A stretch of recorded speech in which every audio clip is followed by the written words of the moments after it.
오늘 요한복음 1장 6절부터 28절까지 말씀으로 나를 살아나게 하시는 예수님이라는 제목으로 하나님 말씀을 나누고자 합니다. 여러분이 매일매일 삶을 살아가다 보시면 때로 내 영이 더럽혀진 것 같다. 세상에서 바라보는 것들과 때로는 욕심이나 어떤 사람들과의 관계에서 내 영이 좀 더럽혀진 느낌이 든다. 그런 경험을 하신 적이 아마 있으실 겁니다. 저는 이제 요즘 페이퍼를 준비를 하다 보니까 예전에 살던 이단들이 예를 들어서 말시온이라고 하는 사람을 따르던 사람들이나 영지주의자들이나 그들과 싸우면서 기독교를 지키겠다고 열심히 싸웠던 Church Fathers라고 불리우는 초대 교부들, 즉 AD 한 300년 정도까지 교회를 리드하시던 목사님들인 셈이에요. 그분들이 이단들하고 싸우다가 강하게 기독교를 보호하려다가 본의 아니게 이단 교리를 그들이 만들어내는 온갖 혼란과 혼돈을, 그리고 우리가 존경하는 칼빈과 루터가 또 수많은 또 이단적인 가르침들도 또 가르치기도 하고, 영국의 청교도들, 그들이 뉴잉글랜드 지방으로 건너온 뉴잉글랜드의 미국 청교도들, 이런 사람들 글과 그들이 왜 그런 주장을 하게 됐는지 배경을 살피고 그들이 무슨 말을 하고 있는지 이해를 하려다 보니까 저도 모르게 내가 막 온갖 이단 교리들로 이제 전체가 막 더럽혀지는 것 같다라는 느낌을 가질 때가 있습니다. 그래서 그런 가운데 오늘 본문 말씀을 읽으면서 아주 그냥 시원한 생수로 온몸을 목욕하는 듯한 그런 느낌을 주님께서 주셨습니다. 그래서 역시 이 생수의 말씀으로 매일매일 막 몸을 씻어야 돼, 그런 생각을 하면서 세상 그런 생각들을 깨닫게 해주신 말씀이 오늘 본문이었습니다. 그래서 오늘 이 본문 말씀을 함께 나누면서 여러분의 지친 영혼이나 저처럼 비슷한 과정에서 아니면 다른 경로를 통해서 더럽혀진 우리의 영이 주님의 말씀 안에서 깨끗하게 씻어지는, 그리고 새 힘을 주시는 그런 시간이 되었으면 좋겠습니다. 오늘 말씀의 제목이 나를 살아나게 하시는 예수님이라는 제목으로 정했습니다. 오늘 이 말씀을 읽으면서 제가 새롭게 되고 씻어지는 그런 느낌이 들어서 이렇게 제목을 정했는데,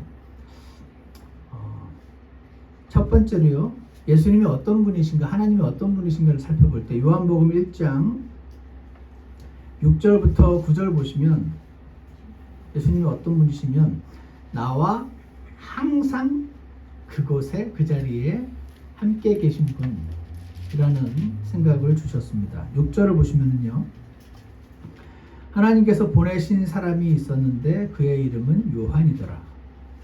이 요한은 이제 침례자 요한이라고 불리우는 사람입니다. 바로 그가 증언하러 왔으니, 이 사람은 예수님의 친척이죠.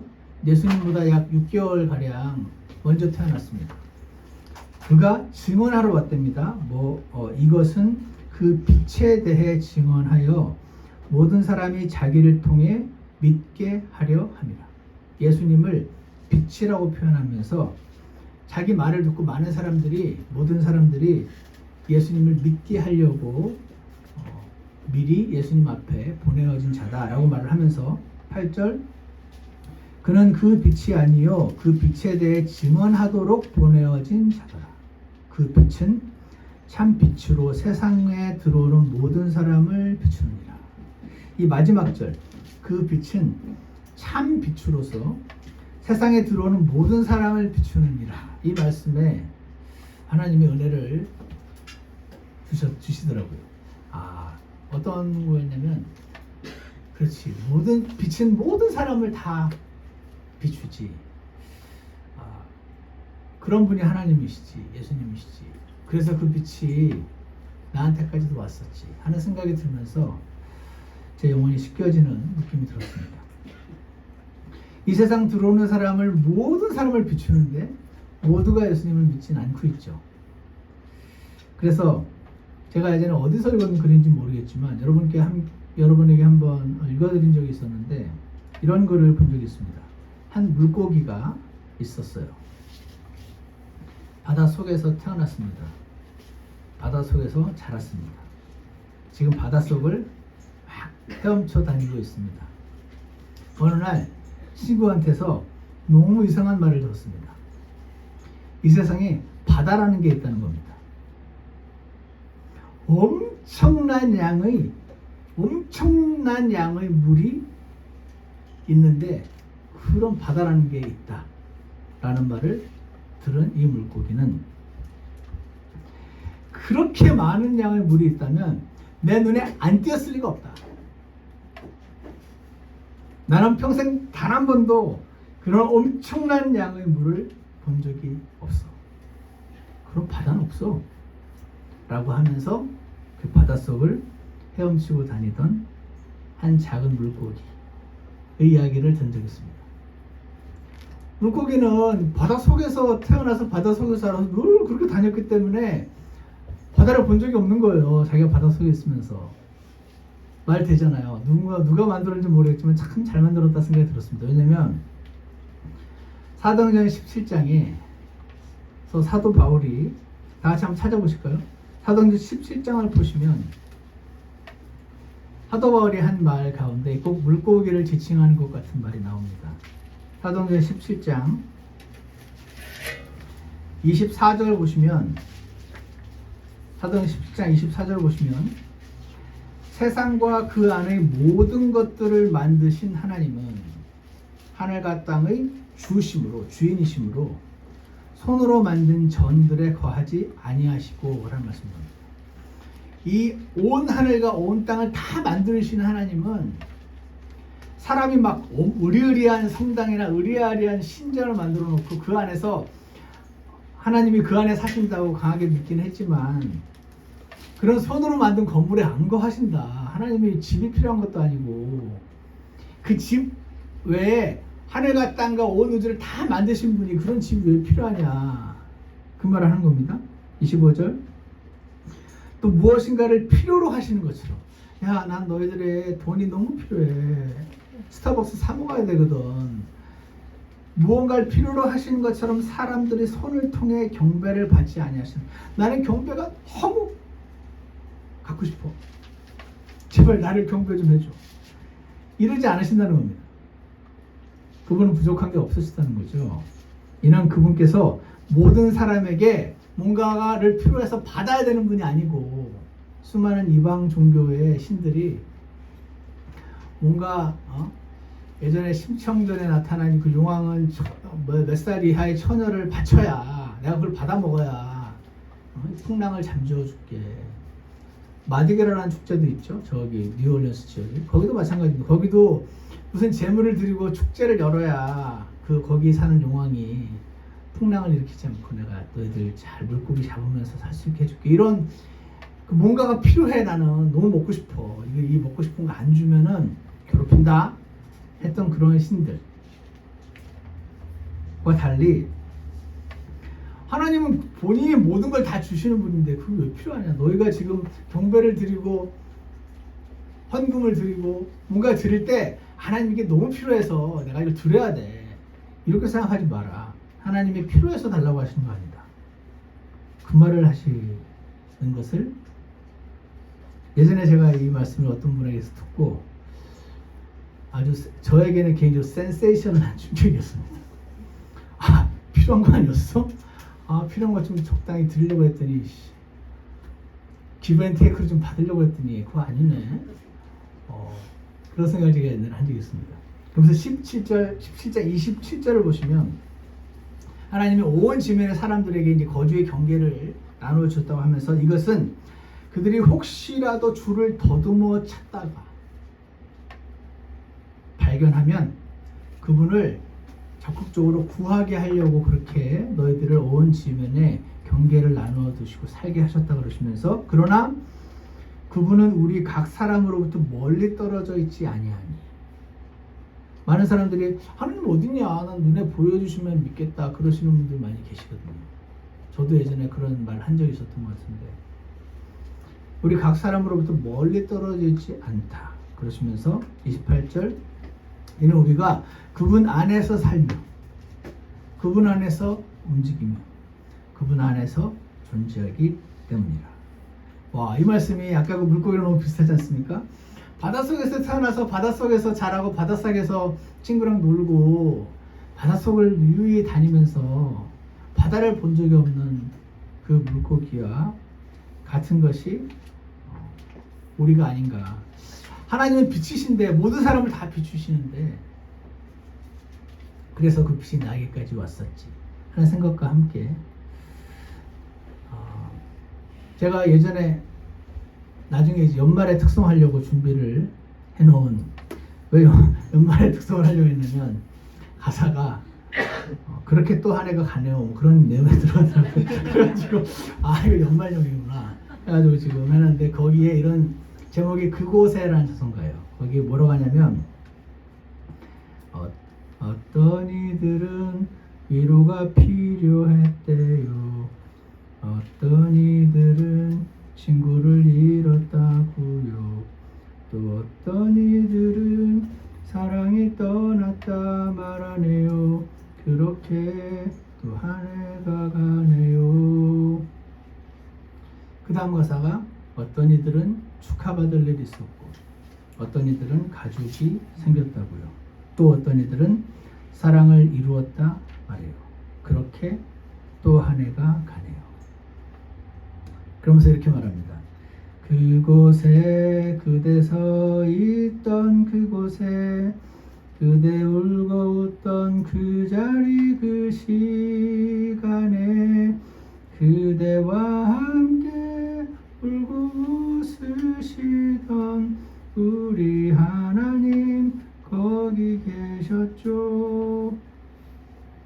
이 찬송가를 우연히 유튜브에서 나와서 들었는데 가슴에 이렇게 와닿더라고요. 그치, 항상 내 옆에 계셨는데 나 자꾸 잊어버리지.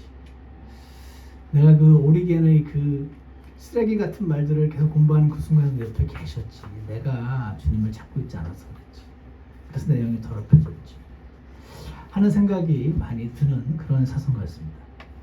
사랑하는 여러분, 그곳에 그대 서 있던 그곳에 그대 울고 웃던 그 자리 그 시간에 그대와 함께 울고 웃으시던 우리 하나님 거기 계셨죠 라는 이 가사가 여러분께 어떻게 와닿을지 모르겠습니다. 저는 처음에 너무 은혜가 됐다가 이 말씀을 나누려고 할 때 그럼 하나님 그때 나 교통사고 그 현장에 계셨다면서 나가 왜 안 잡아주셨어요? 왜 그 보고만 계셨어요? 왜 어떤 이들은 가족을 잃기도 하고 왜 어떤 이들은 친구를 잃기도 하고 그때 그 자리에 계셨다면서 그런 질문을 할 사람이 있지 않을까 하는 생각이 들었습니다. 근데 그때 하나님의 생각을 탁 주셨어요. 어떤 생각인지 아십니까? 그때 하나님은 예수님이 십자가에 달려서 울부짖던 그때에 또 계셨죠. 나의 하나님 어찌하여 나를 버리셨나이까 라고 울부짖을 때 거기 계셨고 그분이 온몸이 찢기고 전혀 그런 대접을 받아야 될 분이 아니었는데 침뱉음을 당하고 수염이 뽑히고 채찍으로 맞고 비웃음을 당하는 그때 그 장면에도 하나님은 계셨었죠. 왜? 왜 보고만 계셨죠? 이유가 있었잖아요. 성경에 적혀 있으니까 우리 이유를 알죠. 우리 이야기는 성경에 적혀 있지 않아서 모를 뿐. 이유가 있겠네. 이유가 있겠지. 그게 막연한 그냥 그래야 살 것 같으니까 라고 믿는 게 아니고 하나님 말씀이 사실이라면 이유가 있겠네. 이유가 뭔지 모르지만 그날 다 알려주시겠네. 이렇게 신뢰하는 거죠. 그걸 믿음이라고 부르는 것 같습니다. 예전에 그랬죠. 엘리야가 얼마나 실망했었습니까? 기진맥진해서 거의 죽다시피 로데나무 밑에서 사람이 지치고 너무 잘 자라고 실망하고 낙담하면 그냥 잠만 자고 싶은데 그래서 계속 잠만 자려고 하는데 까마귀 보내서 먹을 거 먹이시고 또 힘을 내서 저까지 걸어가게 하시고 결국은 도로 회복시키시고 그때 그의 곁에 계셨던 하나님이 오늘 여러분과 제 옆에도 함께 계신다는 사실을 기억하시기를 원합니다. 아멘. 그분이 우리가 이렇게 더듬어 찾으면 붙잡혀 주시겠다고 말씀하시니 하나님 저를 오늘 만나주세요.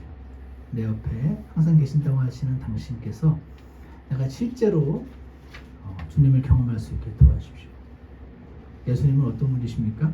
나와 항상 함께 그곳에 계신 분이시니 왜 그러신지 이유를 우리가 이해하지 못할지라도 주님 앞에 신뢰하고 나아갈 수 있도록 도와주시라고 그렇게 기도하시는 저 여러분이 되었으면 좋겠습니다. 두 번째로요, 1장 18절 말씀인데요. 이 말씀도 하나님이 제게 이번에 새로 보여주셔서 제가 많은 위로를 받았습니다. 18절인데 뭐라고 되냐면 아무도 어느 때나 하나님을 보지 못하였을 때 아버지 품속에 계신 독생자께서 그분을 밝히 드러내셨느니라 라는 이 말씀에서 아버지 품속에 계신 독생자라는 문구가 제 마음에 많이 들어왔습니다. 아, 예수님은 이 땅에 떨어져 있는 하나님, 하늘에 셋째 하늘에 계신 하나님 아버지 하나님으로부터 떨어져서 이 지구로 오셨잖아요. 그러니까 떨어져 계셨죠. 하나님 품속에 예전에 계셨겠죠. 지금은 품속에 안 계시지. 그렇잖아요. 지금은 지구에 따로 나와 계시니까. 근데 왜 성경은 하나님 품속에 계셨었던 예수님이라고 안 돼 있고 18절에 아버지 품속에 현재 시제 그리스 subjunctive, 현재 present subjunctive라는 시제인데 어쨌거나 현재예요. 아버지 품속에 현재 계시대요. 그 독생자께서. 이게 무슨 말입니까? 아, 예수님은 어떤 분이시냐면 하나님 품속에 늘 사셨구나. 여기 와서도. 그런 말씀을 제게 생각을 하게 해주셨습니다. 여러분 들어보실지 모르겠습니다. 저는 이 그 논문 쓰다가 발견한 표현인데 미국 사람한테 익숙한 표현인가 보더라고요. 데이주리라는 거 들어보셨나요 혹시? 영어로 D-E, 대. 그 다음에 한 칸 띄우고 J-U-R-E. 그래서 데이, 발음은 브런치, 데이주리 이렇게 읽어요. 꼭 우리 교회는 대주래 이렇게 보이는데 어쨌거나 데이주리 그 옆에 항상 de-facto, D-E 한 칸 띄우고 F-A-C-T-O, de jure, de facto 이런 표현을 변호사 공부하거나 법정에서 많이 씁니다. 이게 뭐냐면 제가 한국말로 이거 뭐라고 표현해야 되나 한참 보고 오늘 아침에 생각이 났습니다. de jure는요 officially, 법적으로, de facto는 사실상. 그러니까 여러분과 저의 상태로 비슷해요. officially 우리는 하나님의 자녀죠. 사실상 마귀처럼 살 때가 있죠. 이해가시나요? 법적으로 나는 아들이에요. 사실상 아들이 아니라 왼수처럼 살게 되었죠. 저것은 과연 아들인가 왼수인가? Officially, de jure 아들이에요. 그러면 de facto 왼수인 거죠. 나는 법적으로 하나님의 아들입니다. 왜? 예수님 피로 구원받아서. 그 de jure 나는 son of God이죠. 하지만 de facto 하나님 아들처럼 안 살 때가 많이 있는 거죠. 이래서 이 허점을 구원파라고 부르는 한국의 이단이 파고들어가지고 구원받으셨습니까? 네. 의인이십니까? 의인이라고까지는 아니고 의인 아니십니까? 그럼 당신은 구원받지 않았습니다. 무슨 말이죠? 하나님은 자신의 자녀를 의롭게 하셨는데 당신은 의인이 아닙니까? 하나님입니다. 어제도 죄를 졌고 죄를 자백하기도 했고 당신은 그렇게 당신이 의인이 아니라고 하니까 당신은 구원받은 사람 아닙니다. 이래가지고 우리 교회 한 형제가 헷갈려가지고 목사님 저 구원받은 거예요? 아니에요 하면서 찾아온 적이 예전에 있었다고 제가 한두 번 얘기한 적이 있는데 이겁니다. 허리센이 officially 예수님을 믿은 자는 하나님의 자녀죠. 그 성경의 모든 말씀은 야 이미 자녀야. 자녀답게 살아야지. de facto 하나님의 자녀로 살아야지. 그 말씀이거든요. 그래서 이걸 제가 왜 설명하냐면 찾아보진 않겠지만 골로새서 1장 13절에 이런 말이 있습니다. 그분께서 우리를 어둠의 권능에서 건져내사, 우리를 구원하실 때 어둠의 권능에서 건져내사 자신이 사랑하는 아들의 왕국으로 옮기셨으니, 여긴 또 과거 시절 나왔어요. 그럼 나는 아들의 왕국으로 들어간 겁니까? 안 들어간 겁니까? 이 말씀에 따르면 들어간 거죠. 근데 나는 지금 아들 왕국에 살고 있습니까? 안 살고 있습니까? 안 살고 있죠. 이 세상에 예수님이 왕으로 다스리시는 그 왕국이 아직 안 왔거든요. 그 데이줄이 난 왕국으로 들어간 거예요. 왜냐면 오피셜리 나는 하나님을 믿는 모든 자들은 천년왕국에 들어간다고 하셨으니까 오피셜리 난 들어간 사람인 거죠. 반드시 그렇게 될 거기 때문에 구약에 있는 대언자들은 예언을 할 때 과거 시제로 막 대언을 해요. 앞으로 이렇게 될 거다, 왕국에 들어갈 거다 아니고 들어갔다 이렇게 예언을 하는 거를. 그래서 그 표현이 있던데 무슨 제가 갑자기 단어가 기억이 안 나는데 한마디로 예언인데 과거 예전에 들어간 것처럼 표현을, 그러니까 너무 확실하게 그게 이루어질 거기 때문에 이미 되었다라고 표현하는 방식으로 대언자들이 구약에서 많이 예언을 하거든요. 그것처럼 아들이 왕국으로 옮기신 거죠. 대주에 옮겨졌는데 디팩트가 아직 안 들어가 있는 거죠. 법적으로 오피셜리 옮기셨는데. 그래서 이게 뭐냐면 예수님이 이 땅에 와 계실 때 대주리 법적으로 오피셜리 하느님과 함께 안 계셨죠. 그렇지만 디팩토 항상 하나님의 품속에 계신 것과 완전하게 일치하게 사신 거예요. 어떤 거냐? 예를 들어서 누가 적어요? 우리 교회 조집사님이 멀리 한국으로 출장을 간다 칩시다. 가는데 그냥 공항에서 수연이랑 희주랑 막 영영 헤어진 사람처럼 눈물을 뚝뚝 흘리면서 헤어지고, 비행기 안에서 계속 희주랑 수연이를 생각을 하고, 도착해서 틈만 나면 통화하고, 쉬는 시간에 편지 쓰고, 저녁에 카톡하고, 밤에 생각하면서 잠들고, 꿈에서 만났다가 아침에 일어나면서 카톡하고. 유난 떤다 어떤 분은 그러겠지만 이게 뭐냐면 de jure separated, officially separate 돼 있죠. 하지만 de facto 품 안에 있는 거예요. 수연이와 희주가. 조금 이해가 하십니까? 예수님이 이 세상에 오셔서 아버지와 따로 떨어져 계셨는데 de facto 사실상 아버지 품속에 여전히 계셨던 거예요. 그래서 예수님이 이렇게 사셨구나 라는 것을 제게 새롭게 보여주셨습니다. 사랑하는 여러분, 이번 돌아오는 일주일 중에서 하루를 잡으셔서 이렇게 한번 살아보기를, 이렇게 챌린지를 해보고 싶습니다. 매일 이렇게 하려면 힘들 거 아닙니까? 주중 하루를 정해서 한번 도전해 보시면 어떨까요?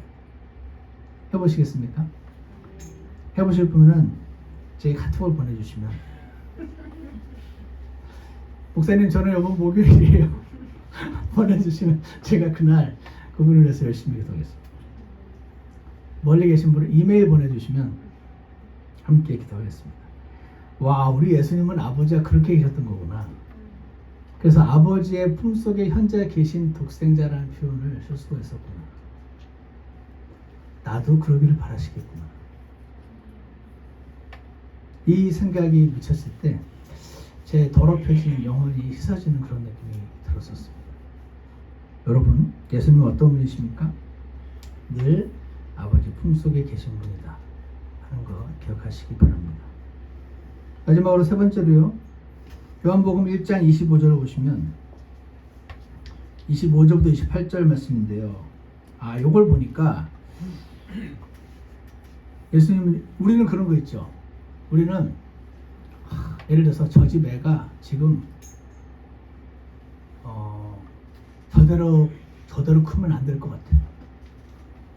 근데 그 엄마한테 가서 그 집 애가 지금 이러고 있다고 말을 해줍니까? 보통 잘 안 합니다. 왜? 그렇게 말해주면 일단 그 엄마 아빠가 나를 싫어해. 그리고 안 고쳐. 그러니까 애는 안 고쳐주고 나만 싫어해. 그러니까 말 안 하죠. 해보셨습니까?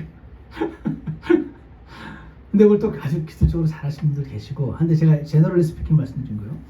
근데 예수님은요, 기분 상할 거 알지만 꼭 필요한 말은 해주시는 분이시더라고요. 왜 그렇게 생각했냐면요, 25절 보시면 이제 침례인 요한이 와가지고 사람들은 막 침례를 줬어요. 물속에 막 풍덩풍덩 담그고 있는 거죠. 그래서 바리새인들이 이제 사람들을 보내서 묻습니다.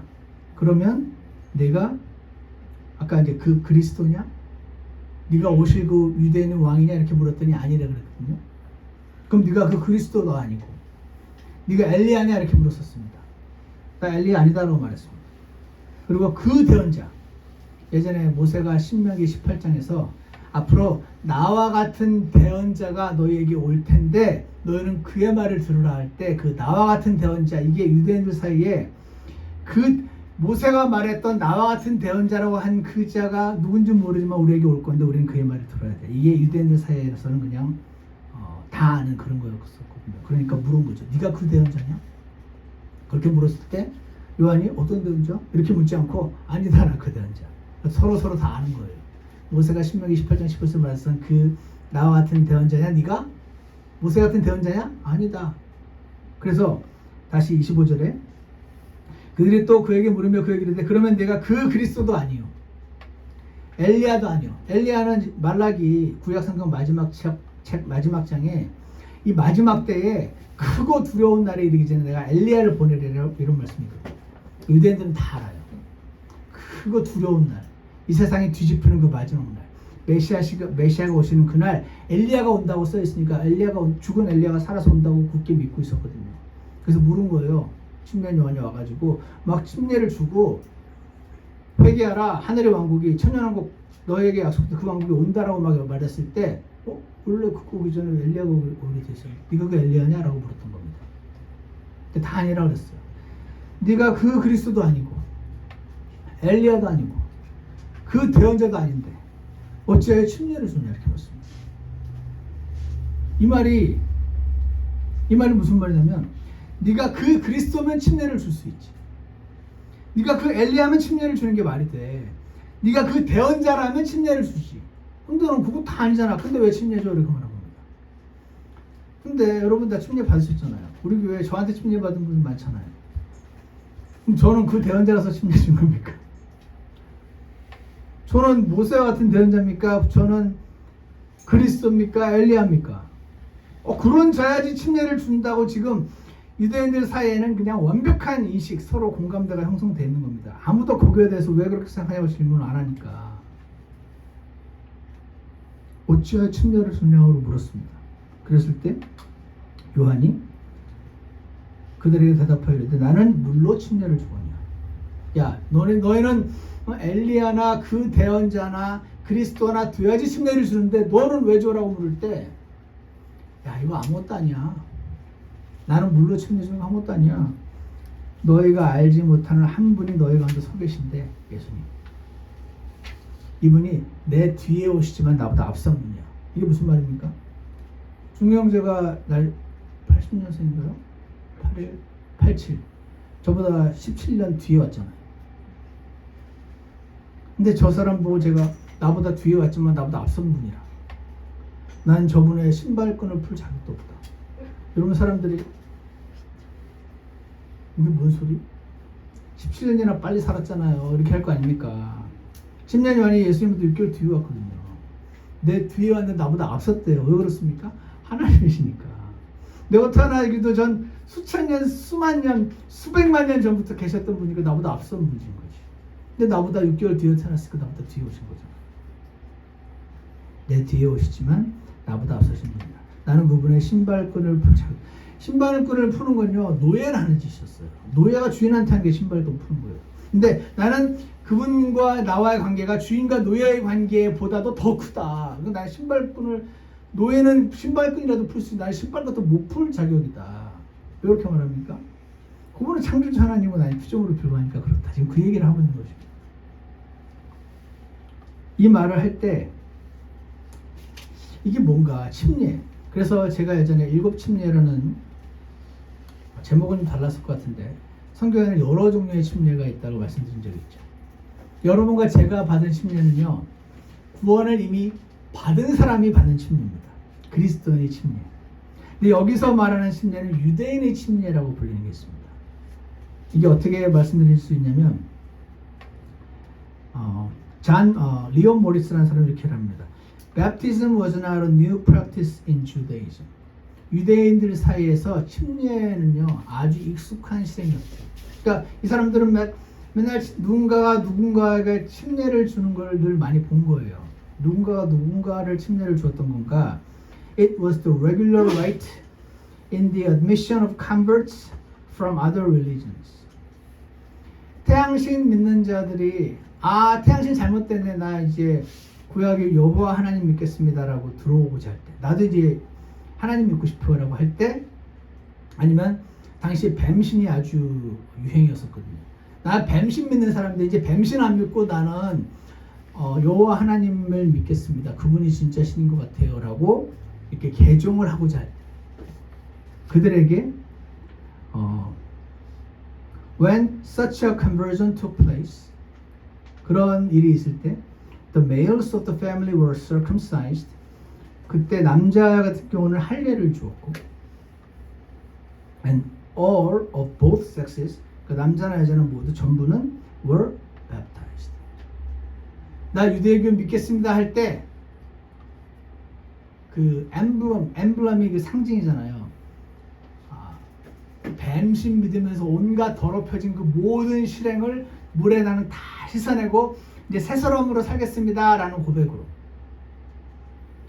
그러니까 믿은 사람이 침례를 받는 그리스도인의 심령과는 달리 이제 나는 믿고 싶습니다라는 실제로 믿는 거의 준비 단계로서의 침례를 유대인들은 당시에 줬던 겁니다. 이게 너무 일상적이니까 그래서 This was seen, 이렇게 어떻게 보이냐면 as the ceremonial removal of all the pollutions contracted in the Gentile world. 내가 뱀신 믿으면서 태양신 믿으면서 물고기신 믿으면서 내가 컨트랙트된 온갖 폴루션 오염들을 다 씻어내고 제거하는 그러고 싶습니다라는 표현으로, 상징적인 표현으로 목욕 제기하듯이 그렇게 했다는 겁니다. 그러면서 이게 왜 근데 신기한 일이었던 거예요. 왜 신기한 일이었냐면 보세요. 유대인이 진리인 거예요. 지금 뱀신, 태양신 믿는, 물고기신 믿는 사람들이 지금 유대교 믿겠다고 들어올 때 침례를 줬다고 그랬잖아요. 그러니까 유대인들은 아무도 침례를 안 받았어요. 날 때부터 유대인이니까 나는. 이해가십니까? 근데 유대인들에게 침례를 받으러 간 겁니다. 이거는 굉장히 기분 나쁜 겁니다. 여러분 지금 교회 잘 다니고 있는 어떤 교회 찾아가셔가지고 당신 구원 받으셔야 됩니다 하면 기분 나쁠 거 아닙니까? 그 사람이 실제로 구원 안 받았을 수도 있지. 받았을 수도 있고. 하지만 내가 지금 이 교회 장로인데 당연히 받았다고 믿어야지. 너는 뭘 보고 내가 구원 안 받았다고 생각하는 거야. 이거랑 비슷한 겁니다. 유대인한테 침례를 받으란 말은 내가 뱀신 믿는 자야, 내가 태양신 믿는 자야, 이렇게 되는 겁니다. 굉장히 오펜시브한 겁니다. 여러분이 지금 동네 장로님, 권사님 찾아가서 구원 받으셨냐고 묻는 거랑 비슷한 겁니다. 제가 해봤잖아요. 이단 옆책이 맞았습니다. 심도 같은 거. 저는 진짜 순수하게 혹시 안 받았을 수도 있고 생각해 보시라고 오늘 받으시면 된다고 했는데 굉장히 기분 나빠하시더라고요. 당신은 나의 분을 일으켜 그러시더라고요. 그 예수님이 이 지금 유대인들에게 침례 받으러 간 거는 침례 요한이 와가지고 당신은 나의 분을 일으키는 거고 너무너무 기분 나쁜 겁니다. 그래서 the novelty in John's case and the sting in his practice, 여기서 굉장히 기분 나쁜 점 was that he applied to Jews the ceremony that was held to be appropriate in the case of Gentiles coming newly into the faith. 이제 갓 새로 믿고자 하는 이방의 더러운 개들이 하는 짓이 침례인데 지금 유대인이 나보고 침례를 받으니까 얼마나 기분 나쁘겠습니까? 사람이 지혜로워야지. 이렇게 유대인들에게 침례 받으라면 받겠습니까? 예수님 믿으라면 믿겠습니까? 야, 사람이 지혜로워야 돼. 타협할 줄 알아야지. 침례 주지 마. 그리고 예수님 믿으라고 전하자. 이렇게 해야지. 그러지 않겠습니까? 야, 이 한국 사람들이 제일 중요시 게 제사인데 제사 가서 절하지 마. 이건 나중 얘기해. 크게 중요한 게 아니잖아. 그거에서 타협해야지. 그거 말하면 예수님 믿으란 말 듣겠니? 라고 말하면서 제사 지내지 말란 말 절대 하지 말라고 하지 않겠습니까? 지혜롭고자 하는 사람들. But to put Jews in the same class, 그러니까 유대인들을 이 이방인들과 same class에 놓은 거예요. 침례받는 말 하는 것이 was horrifying. 아주 그냥 끔찍한 일이었던 겁니다. The Jews were God's people already. 이미 나는 하나님의 구원받은 사람인데 지금 나보고 침례를 받아. 그래서 some people expected that they would be baptizing when the messianic age dawned. 그래서 이들이 우리는 당연히 침례를 안 받는데 에스겔서와 말라기서와 여러 성경을 좀 아는 사람들 입장에서는 마지막 때에 예수님 메시아가 와가지고 온 세상을 엎으시면서 성령으로 침례를 줄 때 그때 성령을 물로 상징된 표현을 주면서 침례를 준단 말이 써있거든요. 그러니까 유대인 입장에서는 일단 침례 받으라는 게 너무 기분 나쁜데 한 가지 예외는 마지막 때에 메시아가 오면은 받아야 한다는 건 아는 거예요. 그러니까 묻는 거예요. 너 왜? 우리 시민이야. 너 그 대언자냐? 엘리야냐? 메시아냐? 아니 그 셋도 아닌데 왜 침례 받으러 하는 거냐고 물었더니 말씀 이해가십니까? 그래서 이 성경에 나오는 침례가 전부 우리 그리스도인이 받는 침례라고 오해를 하면은 이게 이해가 안 갈 때가 많이 있습니다. 자, 이 이야기의 결론은 뭐냐면 기분 상해도 할 말은 하시는 분이 하나님이시구나. 선이 굵으시네. 가늘고 길게 이렇게 흥귀하시려고 안 하시네. 이 말하면 나 미워할 줄 뻔히 아는 텐데 그 말을 꼭 해주러 오셨던 분이시구나. 그래서 제가 예전에 젊은 마음에 타협은 용서할 수 없어. 장로님한테 구원 물어야 돼, 안 물어야 돼? 물어야지. 혹시 안 받으면 어떻게 해? 지옥 가는. 그래가지고 이제 다니면서 다 물었더니 난리가 난 겁니다. 그래서 이 세상에서는 우리는 좀 지혜롭게 할 필요도 있지만 하여간에 전체 유대인을 대상으로 전 세계 사람들을 대상으로 예수님께서는 침례자 요한을 보내서 이렇게 하면 사람들이 더 미워하고 결국은 다 죽임을 당했잖아요. 목살림 당해 죽고 십자가에 거꾸로 죽고 거꾸로 달려 죽고 베드로도 이렇게 말하면 죽일 거 다 알았던 거죠. 그렇지만 여러분과 제가 모두 이렇게 해야 한다는 것과는 좀 다르게 하나님이신 예수님께서 그리고 그분의 12제자들은 이렇게 하셨습니다. 하심으로 저렇게 죽음을 불사하고라도 전했어야 되는 메시지였구나 라는 것을 우리에게 알려주십니다. 그러니까 저는 이 말씀 보면서는 주님 제가 예전에 이거 해봤는데 아주 너무 힘들더라고요. 제가 우리 성도들에게 이렇게 하라는 말은 못하겠습니다. 다만 혹시 하나님이 기회를 주시고 그런 어케이전을 주신다는 강한 확신이 들 때는 그리고 그 사람을 정말 너무 사랑하면 그런 상황에서도 말할 수 있는 용기를 그만큼 사랑하는 그 마음을 주시길 그렇게 제가 기도를 했습니다. 제가 이래서 이 말씀을 이렇게 접하면서 제가 막 이렇게 뭔가 씻겨지는 느낌이 들더라고요. 여러분 어떠실지 모르겠습니다.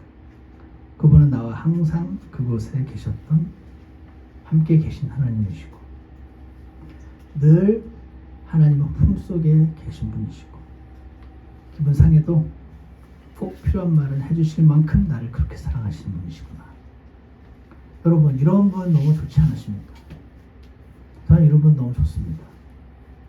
이런 분을 지금 우리가 따르고 있는 겁니다.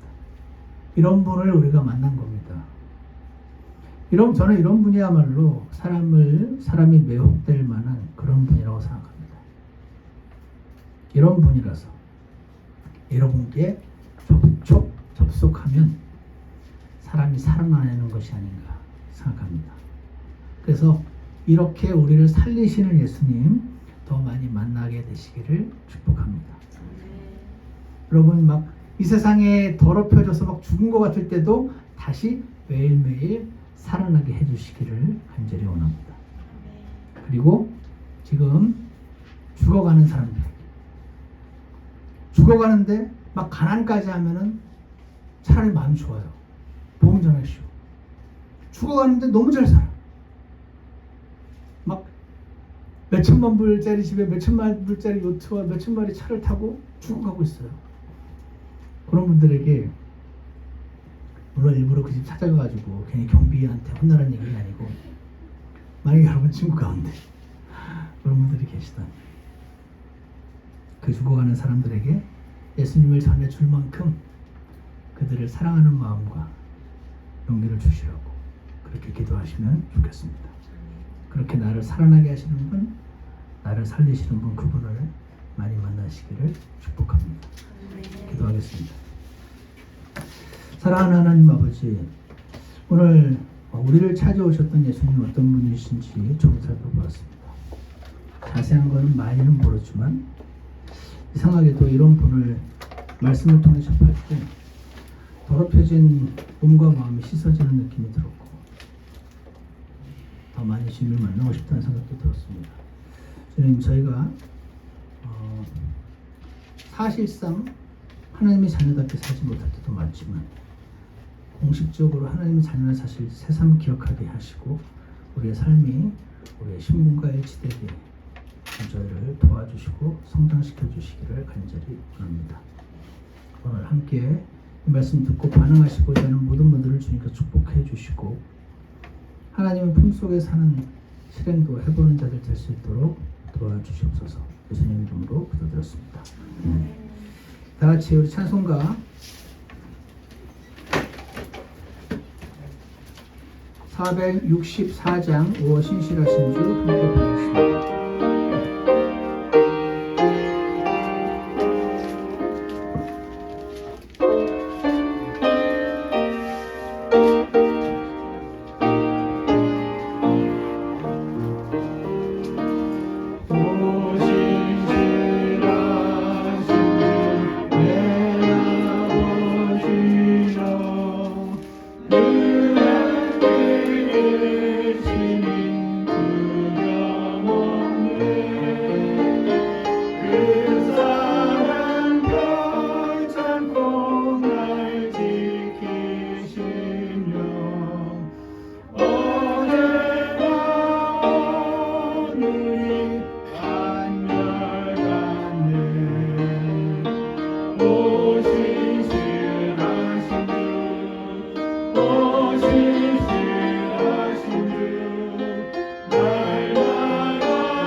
우리 잠깐 기도하는 시간을 갖겠습니다. 오늘 우리를 그렇게 말하면 죽임을 당할 걸 다 아시면서 그럼에도 불구하고 사랑하셔서 나를 전하러 직접 오시고 자신의 사람들을 보내신 예수님 기억합니다. 늘 품 안에 계셨던 분, 그분께 나아가고 주님이 오늘 각자에게 주신 말씀에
신실하신 하나님 아버지, 우리가 어떻게 행동하는 것과 상관없이 늘 한결같이 우리를 사랑하시고 공의로우시고 우리가 함께 계시고자 하는 하나님을 일하는 시간 당신을 찬양하고 경배드리기 원합니다.